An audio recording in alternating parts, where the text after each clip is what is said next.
Yeah, baby. Welcome to the Sixers Talk podcast. You are looking live at Kevin Durant getting some shots up before the Sixers and Nets showdown in South Philly. The national spotlight is shining on us as we get ready to take on the Nets in an Eastern Conference showdown. A lot of star power on the floor. The Sixers Talk podcast brought to you by Wilmington University, bringing you all the action. So glad you could join us. It's great to see Kevin Durant doing his thing. You see the yellow rope around the court there as we're just waiting to see if Ben Simmons pops his head out. And we're going to take you up to closely to tip off. We'll see how far we get, but a lot of questions to be answered, and we're going to talk through it all with Ben Berry, as well as Marc Jackson, Amy Fadool, Jim Lynam joining us here. Noah Levick is off doing his writing thing, so he won't be joining us. But so glad to see you here joining us. Get your questions in. We're answering all your questions. We got Marc Jackson here to really give us some insight on the Sixers Talk podcast. Ben Berry, how you guys doing? Doing wonderful, man. Looking forward to a great game. Intense. My hands getting sweaty like I'm playing. I'm looking forward to it. Let's go. I'm enjoying life. I'm like Mark. I'm happy to be here. I'm happy for this big game. I'm just happy to see the fans finally kind of get what they want. Mark, we got to hear the player's perspective off the top because, Okay. I mean, this is a situation that is so unique in the Simmons situation, but it's definitely something from a player's perspective where you can give some insight into how much of this really affects your play on the court. All of this off the court stuff, the fans booing you, everyone hating you and against you. How does that affect the player in his psyche? It depends on what kind of player you are, Danny. Great question. Like if you're a player like me who come from like a tough upbringing where you thrive off of adversity, you love it. It kind of fuels you. You find, like a lot of times a player in my case, I will find somebody to be mad at and to take that out on the players who's guard me. So when I get that, that's 20,000 people I'm mad at. Oh, I'm going to have my best game of the season. But that's not for everybody. Some people can't take that much heat, and some people don't. That's why some people can't cook because they scared of that fire. Facts. That's amazing. Like Mark said, some people just not built for it. As Joel Embiid said, he responds to criticism. He wants to prove people wrong. I love it. As what we saw, that was not Ben Simmons' game. That's not him. Everyone doesn't respond to adversity in the same way. It would be nice to see him just play. The fans let it loose, boo, and it could just all move on from there.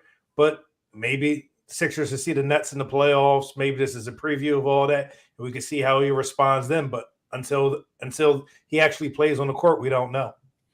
Good point. I agree. And that is part of the thing. Like he's not even playing tonight, so the Sixers fans who want to boo Ben, they have to like find creative ways to do that because it's not like he's stepping to the free throw line. It's not like he's going to be announced in the starting lineup. Like he's going to be sitting on the bench. Like you just going to like arbitrarily boo him while like Maxi's bringing the ball up the court. Like you got to be creative in what you do. But what's ironic about that, Danny, is he wouldn't even sit on the bench for us, but he can sit on the bench for them. Talk about that's more ammunition, buddy. That's just more ammunition. Man, if people boo while Maxey bringing the ball up court, it'll be hilarious. But I wouldn't put it past anybody. I know I booed at crazy things, whether it was a high school, college, or going to pro games. It is interesting. Is it going to have the same effect? Is it going to have the same effect? No, it'll be comical if anything. I'm sure, like whether it is the TNT halftime show, us post game, us halftime, ESPN Sports Center, they'll show Ben on the bench, and you'll hear some of the boos rain in. Maybe he'll be shown on the Jumbotron. But it is very interesting to think now he can sit on the bench when he couldn't do it all season. There it is. Bro, we got the questions rolling in, and I'm going to shout out In the Shop with Tom because this was my next thought, and I wanted to bring that up. Here's Kevin Durant. We were showing James Harden, but we appreciate Tom chiming in on YouTube. And his question is all the talk about Ben, but I wonder how James feels. And that's a great point for me because think about it. You got Ben, who hasn't played for the Sixers all season, switching teams. Harden has been in the locker room with Durant and Irving, and now he switches teams because he kind of forced his way out of Brooklyn. And all of the pressure that he might feel going against this team again and facing these guys who he not really betrayed, but kind of like, did a little Benedict Arnold, changed, his mind about playing with them. All that pressure he might feel is dissipated. It's gone because everyone's talking about Ben, looking at Ben, thinking about Ben. Yep. So it kind of takes the pressure off of James that might be surrounding. That would be the biggest storyline had the Simmons, let's say Simmons wasn't sitting on the bench or didn't travel with the team. Everyone will be talking about James going against the Nets, right? No, I don't. Here's the thing. Even if Ben wasn't here, what would people be talking about? No, because James practiced, James played. It's a difference. It is uncomparable. It really is. So he forced his way out, so what? But the point is, he played. He was a team player. He helped contribute to wins. He made sure Kyrie and KD job was easier. So he didn't want to play with them. Is it any kind of bad feelings? I don't think it is. I think because those three understand, those three are all Hall of Famers, that they wanted to win the championship, and he's the only one that doesn't have one out of the three. So with that being said, I know we're looking at your loss. So I don't think they look as a shot at them because they say, we have our chip, you don't. So they're like, well, let's see if it works out for you. That's what I believe. Where you at on that, Ben? I think James Harden made that move thinking, hey, we're going to win this chip. I'm going to go up there with a guy I played with before who has 2 rings and a guy that has 1 already when he won 1 in Cleveland. And it didn't work out because of injuries. But then the pandemic happened. And no matter, regardless where people stand on it, James Harden said that he would have gave Kyrie the vaccine himself. And when he got here, he said, I'm happy to be in a locker room where where the most important thing is basketball. I think to him, winning is most important. Doesn't matter how they get it done. So I don't think it's all that much focus on him. Maybe it's people that are Nets fans that feel some type of way that he forced himself his way out. But I don't think James Harden is thinking about that whatsoever. Oh, we know James is all about winning. You don't run the stairs after you win a game to try to get your hamstring straight if you're not all about winning. If you're not out here trying to do whatever it takes to get over that hump and pass, that milestone or those watermarks that he hasn't been able to hit. But when you look at the way the fans have reacted to Ben, we've seen video of them heckling him outside of the Four Seasons, going to practice or shoot around, coming back to the hotel, coming to the arena.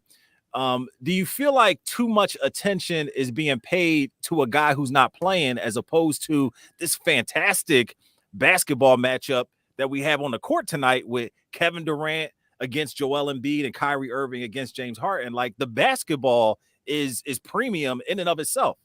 Absolutely. This is, you said it right there. This is premium primetime basketball they're about to see. But the Ben thing just enhances it, man.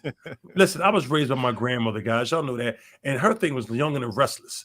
And and this is like a drama. This is drama coming. Like, this is added. Basketball, the NBA is, yes, it's a game, but it's also a movie. Every game is a movie. And he's the villain in this. He is. And then who's the good guy? Who's the bad guy? They're all, he just enhances this movie we're about to take. Look at this video of Ben Simmons earlier today signing autographs outside the team hotel.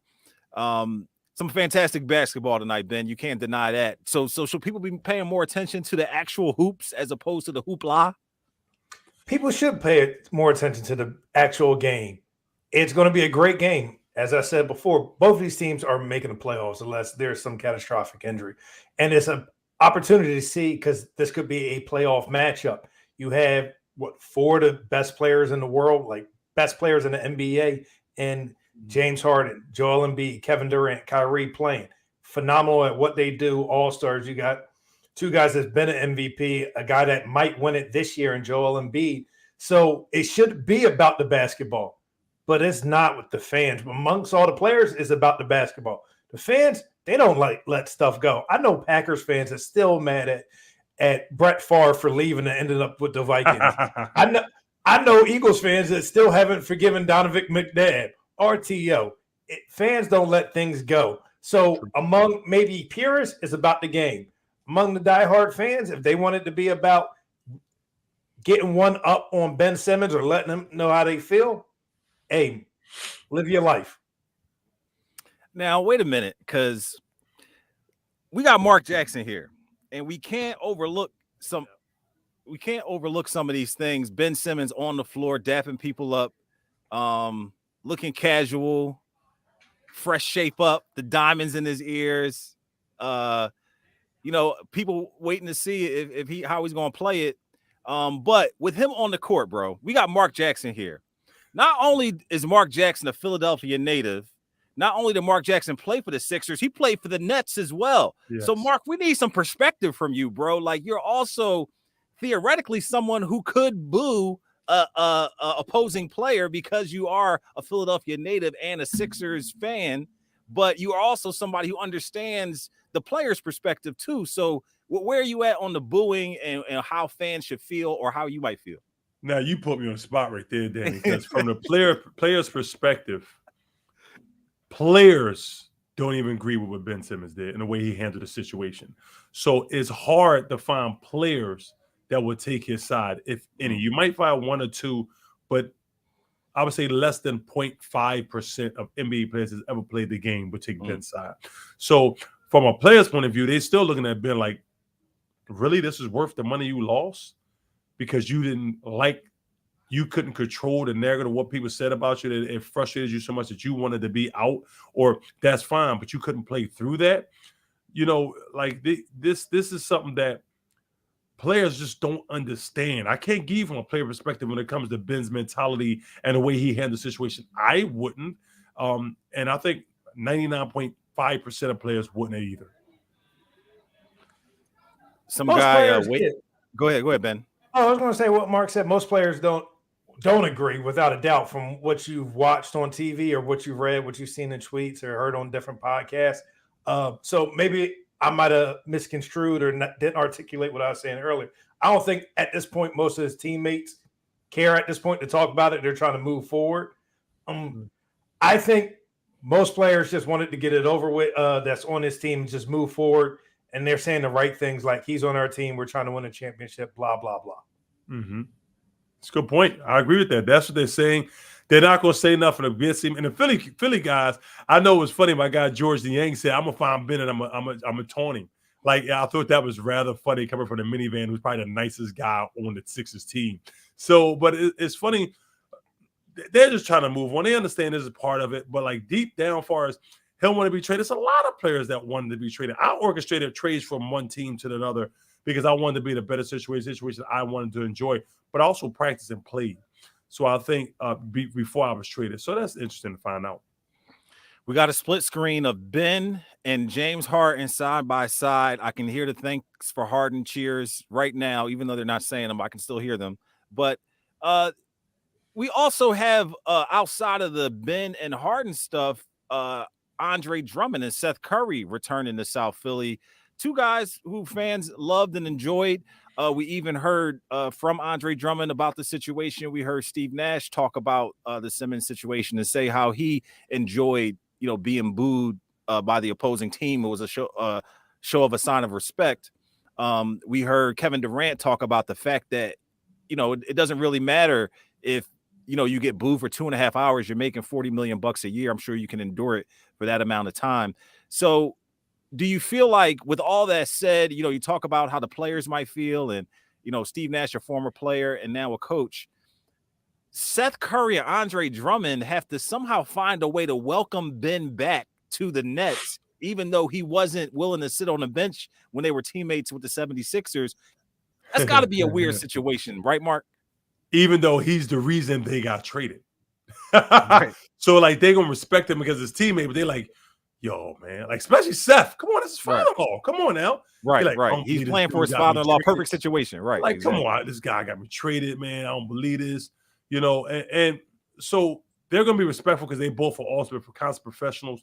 But they deep down, they got some stuff right here, like, I was traded because of this dude. Now, Drummond, it might be better for Drummond because Drummond's going to get a lot more playing time. He's probably going to be in there starting 5. But Seth, on the other hand, he's like, man, I don't believe this dude did this to me. And it's because of him. So, but I think as a teammate, as far as winning basketball, they're going to do what they got to do. They're going to respect him. They're going to cheer him on. They're going to encourage him because that's what good teammates do. Yeah, good teammates do that. I think a lot of them would be annoyed, but Whew, I'm looking at this video, and someone commented, Kevin, is he even going to shoot the ball in warm-ups? And I don't think he shot the ball yet, and I'm trying my best not to laugh on camera. He's doing what he does best. He's facilitating, setting people up. That's what he does best. You know what's funny about that video? So the guy he's talking to is named Tiago Splitter, my really good friend. He's from Spain.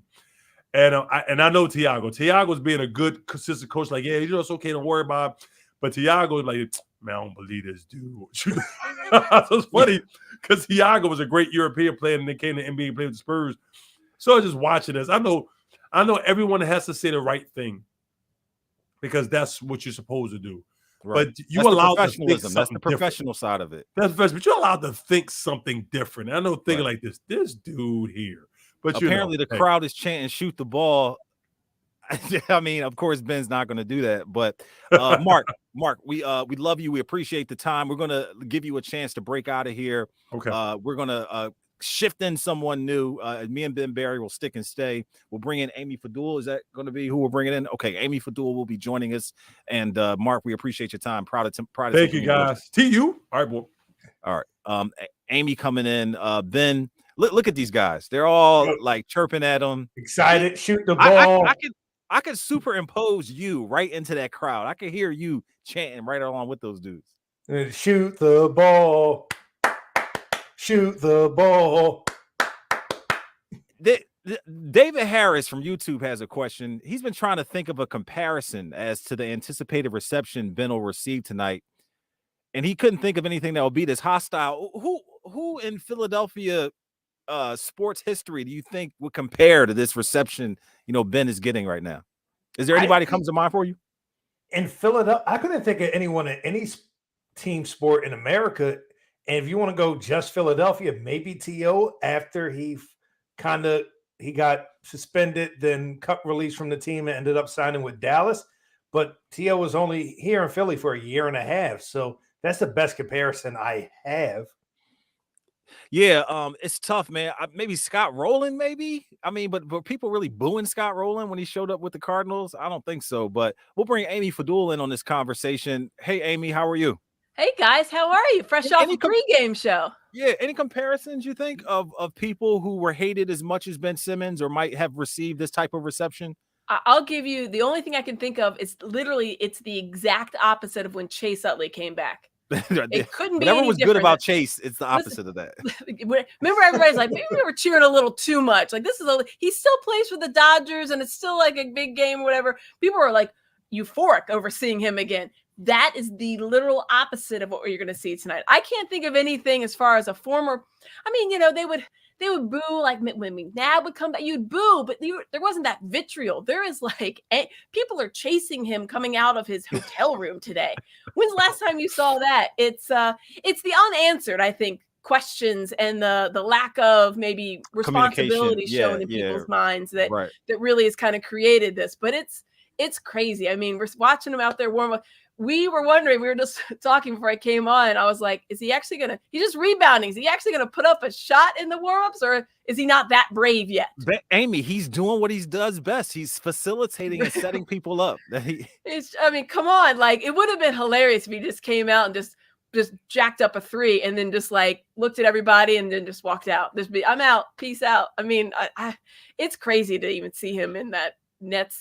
Shout out to John Ray from Facebook, who lets us know that he's watching from Bermuda. Sixers for life. John, we appreciate you tuning in. Amy, how about G? This G from YouTube, who when Ben stepped out onto the court, just had the comment, "Wow, he had the nerve." Now it does take some gall to get out here in front of these fans and actually warm up with the team when he could have, as John Clark talked about on the Sixers pregame show, snuck out when the lights were out or what have you. So he has some nerve to actually be out here on the court. He's out there. He's not shooting, so I don't think the warm-up part is really accurate on your position, but I appreciate you saying that. He's got a hell of a poker face, Amy. Can we give him some credit for that? I mean, poker face. Listen, he's out there. When I wish you guys had been up there. I should have taken a camera because I just walked up from out in the Wells Fargo Center, and I was over at my desk logging onto the computer, and I hear, he's out, and just everybody just went like, no one thought he would be out rebounding and taking participation in the warm-up shots. So yeah, the fact that he's out there and the lights are on and he didn't like slink in with the lights off, I think it says something. Maybe this is good. I mean, his coach said it. Steve Nash said, get it out of the way because there is a good chance that these two meet in the playoffs.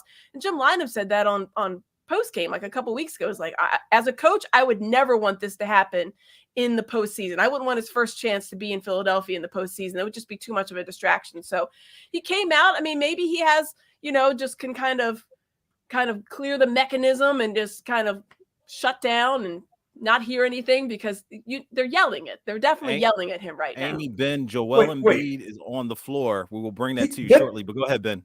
Ben Simmons might be on the floor. He might be out there to get it out of the way now instead of the playoff, but he's not doing anything. If you put everyone that worked on for the Nets as a trainer in a ski mask or glasses and a hat, you wouldn't, besides the height, you wouldn't know Ben Simmons was out there. Other guys shoot the ball. He's the tallest helper on the warm-ups ever. But this is, you guys were talking about this, like the reception he's got.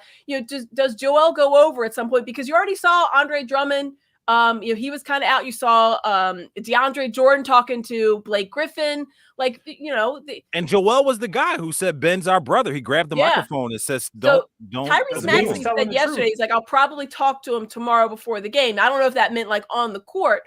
But there's other players that are like, no, they have their own feelings of it. George Niang was really honest. He was like, listen, I'm not even going to deal with it, but I have my feelings on the situation. He got what he wanted. It all worked out. We've got James and let's move on. But there's definitely got to be some of the players that just they feel some kind of way after this guy came out and said, I'm not suiting up.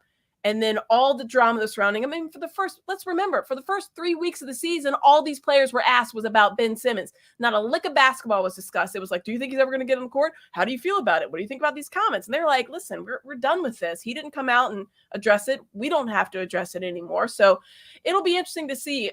There was some offshore bets that you could make as far as like, will he get dapped up? Will there be a bro hug? I think, honestly, the bro hug had even odds at like plus 1,200 with punch. So that kind of shows you where it's at. It was like 1 and 1A as far as long shot choices. I was like, that's amazing. It kind of got swept up in everything. But Ben, Amy, this guy's got a heck of a poker face. I mean, we're used to this stoic Ben Simmons from his time in Philly. But he's not doing anything. You wouldn't know anything is affecting him. He's not doing anything. That's how he looked in game 1 last year against the Hawks. That's how he looked in game 7. You remember? That's how he always looks. The only thing that he ever shows emotion is his like steam emoji. Like that's the only time you ever see it. He does. And that was like, we actually used to talk about it as a positive. And I think it is a positive. We talked about that a lot over the years, especially come like big games and playoff time. Ben doesn't get up or hot or too low or too high. He's just that guy. He's just almost like Jim Lynam is just like, check for a pulse sometimes, which can be a really good thing because he can have that poker face on. But he's got that flat line, man. There's nothing. It's like, whatever, just another game. I mean, maybe he's nervous inside. I don't know, but you're right. He looks like it's just another dude out there warming up. Quo. Business as usual. Emotionally, he's consistent. Like he's not going to get too high. He's not going to get too low. The poker face and things like that. But when you're not doing anything, or when you don't care what some people think he didn't care last year in the playoffs, but he's been getting heckled since his afternoon. He's doing the bare minimal. He has the same face we all have when we take out the trash. It's just something we have to do. He does not care. He did care last season in the playoffs. I mean, obviously he had to have cared because otherwise, why file create this whole drama if he didn't really care, if it wasn't really about the fans? Who knows if it is? Like there's two sides to say that it is and it isn't. So he's just like, cool, I know the way of this building, take a left.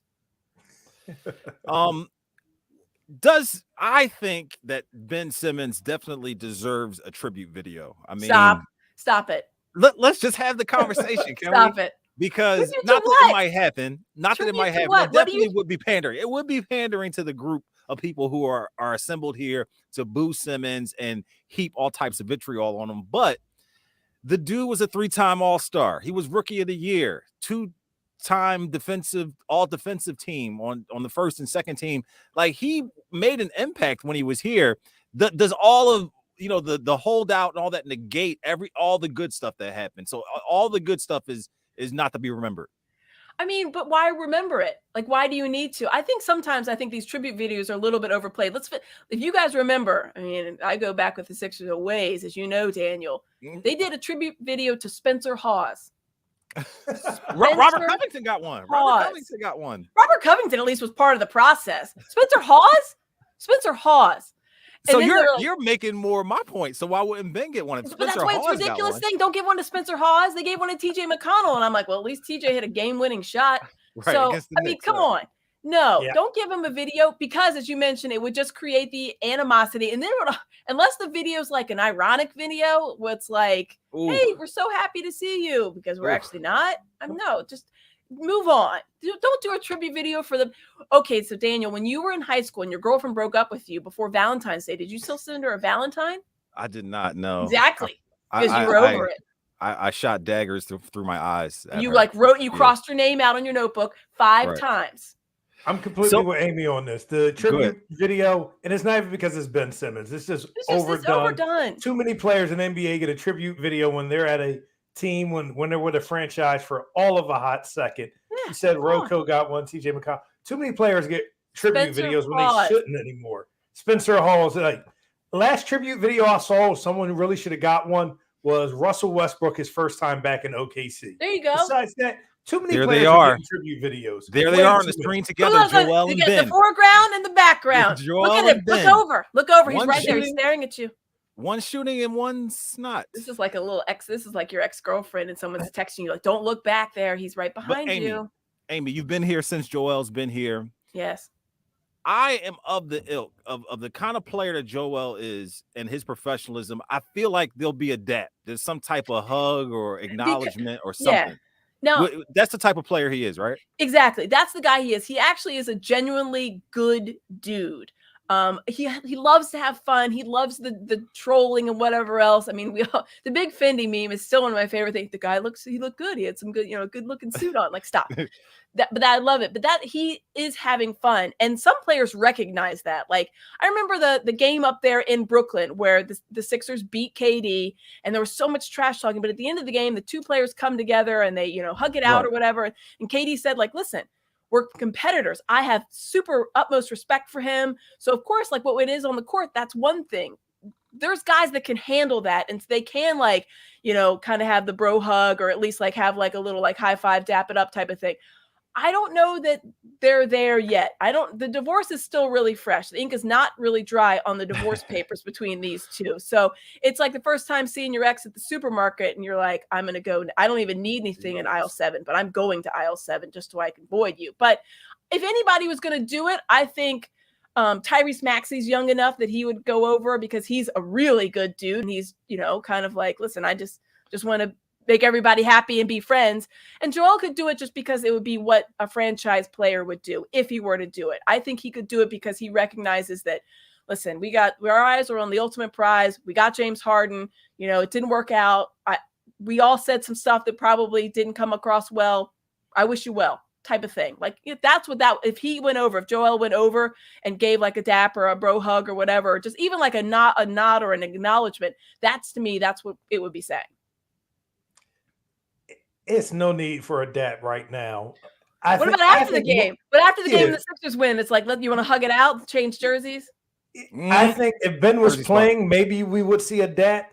But otherwise, for what it is right now, I don't think Joel Embiid has any desire to Can we just even act like he's trying to mend the fences? I got something for you guys. To the franchise, these guys were at one point when Joel was getting hurt a couple times, Ben Simmons was slightly above. But these guys were the face of the franchise, the two superstars, and they were on the court. One of them, Amy, changed their number and didn't tell anybody, according to Danny Green. Right? Now, what type of that is almost psychopathic.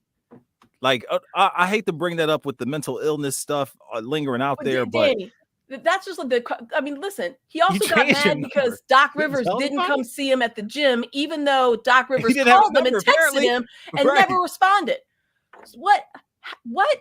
Like, if a friend of yours said like, "Oh, I wanted to talk to this girl," and they didn't come talk, they're doing that. If they're doing I'd that, be like, what is wrong with you? You told them not to call you or text you, and you never responded. Then you thought they would just show up at your house? What do you want them? You want them to be a stalker? No. He's not coming out there. So like things like that are just, I mean, he just shows you where he is in his like kind of, we all know people that are like this. They have their own version of reality. And you're just like, listen, they're living in that version. If it works out for them, great. But that's not reality because it's not a real. You giving Ben a pass on that, Ben? I'm not giving him a pass on that. It's what Amy said, own version of reality. It's kind of sad. Not, I don't want to say sad because that sounds like a pejorative, but just really disappointing. I don't know who's advising, who's around him, but I know my brothers and my family were like, yo, you're acting ridiculous right now. You need to grow up. Who's checking them? Like somebody has to check them. So there has to be someone close that's checking you, but it's abnormal behavior. Yeah, I mean, he was seeing some specialists and seeing some therapists. I do think that, you know, he does have things to work through, whether it's, you know, I can't speak to the level of, I have no idea, but obviously we've seen him have some deficiencies on the court, whether it's a confidence thing or like the yips type of thing. And for anybody that plays golf, where you just have this like kind of mental block when it comes to certain things, Ben Simmons obviously has some issues he needs to work through. And I hope he does. I mean, I said that like right after the trade, like there was probably not many people in this newsroom. There was big a Ben Simmons fan up until probably game 7 when he passed the ball. And I was like, all right, I can't do it anymore. But I hope he does get back to that player. Because that was the exit point for a lot of fans to jump off. Honestly, because you were riding with him and you're thinking, I don't care that he doesn't shoot the 3. I do care that he misses 70% of his free throws. Like I do care about that. Let's get this last question out there, and I want to hear from both of you on it. But Danny Green also adding that there was a point in the locker room where the guys would just bandy about players and ideas of trades that could happen and who they would get for Ben. That it just sounds like they have reached a desperation point where it was just so out in the open that it was just an open discussion among everyone on the team about how this all might work out. So it had to come to an end if it was affecting the team in that way. Yeah, I mean, it's just crazy that stuff boils over, and you see that from time to time with teams, right? Where you have some. There he goes. He's walking off the court. What do you think they're saying? What do you think they're saying right now? Oh my gosh, he's getting good job. lit up. I don't think I he's can getting say lit it up. without losing my job. He's getting lit up. Good job. See you later. See you in the playoffs. But I think, you know, when the turmoil, and that's something Marc Jackson has brought up a couple of times. He's thinking that turmoil could rear its ugly head in the Nets locker room when and if Ben Simmons does play this year. But when the turmoil gets so bad that it boils over and you're hearing about it, you know, kind of outside that locker room. We've seen that with the Eagles in the past. It's never a good thing. And that's when, you know, the wheels have really kind of come off. And, you know, Ben Simmons said it. He said the mental kind of struggles he had started well before the playoffs. And maybe that's true. Maybe, as Danny Green alluded to, like maybe there were already, he just wasn't feeling part of that team. You know, Danny, you and I have talked about this a couple of times. Even when he was at the height and his star was really high, it seemed like he wanted to have his own team. It was almost surprising that he signed that extension here, because you're thinking he seemed like a guy that wanted to go out to Miami to run that team, or to LA to join LeBron and then take over after LeBron retires type of thing, because he wanted to be his own guy and he didn't like being on, you know, the 1-1A with Joel Embiid. So maybe those struggles did start and they just kind of really took hold and they showed themselves in that game, the 7-game series against the Hawks, because that was, he played as poorly as he'd ever played in his entire career, I would say, in life, maybe even. Amy, thank you very much. We appreciate it. We're going to let you go have something to eat and settle down and get comfortable for this game. Going to be good. Make sure everybody tunes in. I know you're going to tell them, but post-game, we'll have all the post-game press conferences for everybody. You got it right. Thanks for joining, post-game action. Thanks for having me, guys. Appreciate it. All right, Coach Jim Lynam on deck. We're going to pick his brain a little bit here as we're closing in on tip-off. Ben, my heart rate kind of like went down a little bit since Ben like left the court, and kind of like I just kind of like was a little amped up. Were you feeling the juice a little bit like through the screen there? I was feeling the juice. It's something I thought about before, but I forgot to mention when Amy was still on here. Like the juice was flowing, like the excitement was going. I think the most disappointed person that in the fact that Ben Simmons isn't playing is probably Joel Embiid. I know Embiid wants to put him on the poster more than anything right now. I know he wants to put him on the Topps playing card that'd be selling, or a poster that'd be selling all over Philly tomorrow morning. I could see him making a post on his Instagram the Got next the day. caption ready. Yeah, right. Let's bring it in, Coach Jim Lynam. Forgot more basketball than many of us have ever known. Coach, we appreciate you spending some time. My pleasure, Danny. Let's get into this, Coach. Ben was on the floor there. He did not attempt a shot. Coach, I don't know if you play poker, but don't play against Ben. He's got a hell of a poker face. You wouldn't know any of what's going on, what was affecting him. Were you looking at his body language? Were you trying to read him there? What did you make of the time he was out there on the floor? Yeah, I didn't see it all, Danny. I think I would say maybe a little planned on his part, just to kind of go out and hang out a little bit. I'm going to feed my teammates, stand on the baseline, fire some balls. Kind of, yes, I'm visible, but I'm kind of removed from the action, if you will. Coach, I got a question for you. Since you did, Coach, that's why we call you Coach. Steve Nash thinks it's a good opportunity for him to get this out of the way before the playoffs. I think that's a good idea and concept. However, it's not beneficial for him, for the team right now. It's just kind of could be seen as a distraction. If you were coaching the Nets, how would you have been out there in front of all this where people just boo just harshly for the next 3 hours? Yeah, it's because it's so unprecedented. I'm not sure the best way to handle it, to be honest with you. I think Nash is, he's trying to diffuse it to the best of his ability, but I think you're dead on.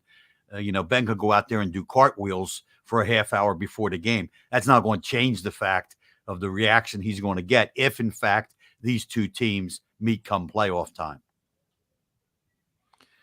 Coach, we're here on this game night with the Simmons thing taking a lot of the attention away from the actual basketball that's going to be played. And just when the ball gets tipped up, just will be a phenomenal high-level premium matchup. And we got the history between the Nets, recent history between the Nets and Sixers with, Durant waving bye-bye, him and Embiid talking trash and things like that. Does this kind of speak to the fact of how competitive these guys are and how much it means? Would you see a guy like Ben Simmons like playing into, being that competitive, like along with Durant and Embiid at that same level? I would, Danny. I mean, obviously that we can point to areas of Ben's behavior where we could say a lack of competitiveness.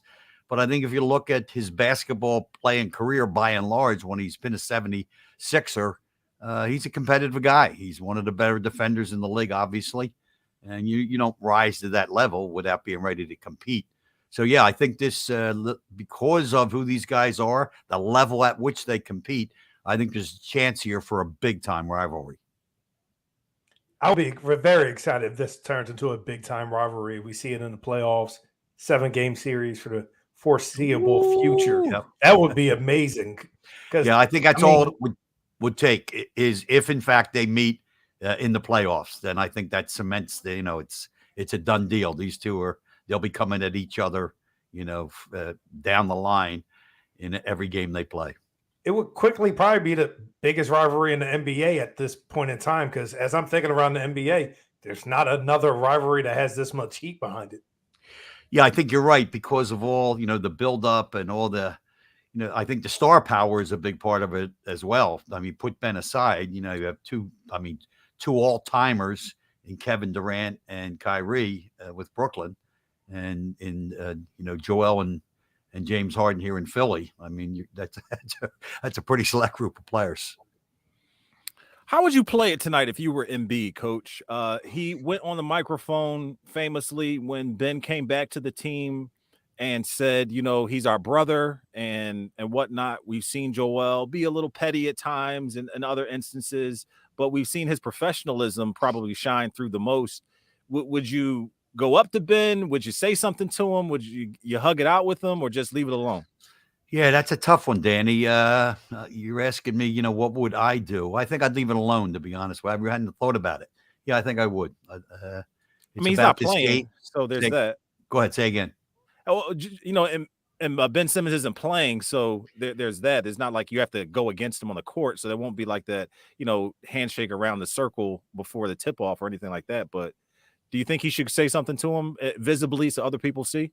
No, not necessarily. Joe has to be Joe.